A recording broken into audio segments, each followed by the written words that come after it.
कणकीचे दिवे करून इथं उकडायला ठेवलेत बघा मी. आता झाकून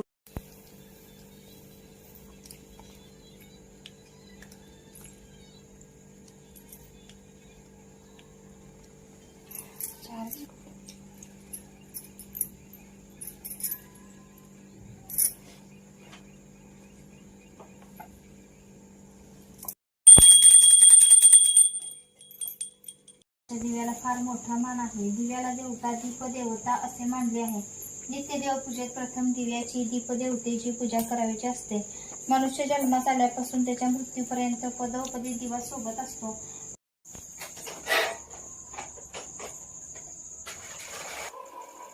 तर कणकीचे दिवे केले होते उकडून असे, आणि ना दिव्यांची आरती केली, दिव्यांना पण औक्षण केलं, आणि नंतर मग ह्यांना मुलींना सुद्धा मी ना त्या कणकीच्या दिव्यांनीच औक्षण केलं आणि खूप छान असं वाटलं. तर आपलं दीपपूजन आता झालेलं आहे आणि तिन्हीसांच्या वेळी मी केले दीपपूजन. तर कणकीचे असे दिवे करून दिव्यांना ओवाळले, दिव्यांची आरती म्हटली, दूध साखरेचा नैवेद्य दाखवलाय. आणि तुम्हा सर्वांना सुद्धा दीपपूजनाच्या हार्दिक शुभेच्छा. आणि मोठा ब्लॉग पाहण्यासाठी आपल्या चॅनेलला नक्की भेट द्या.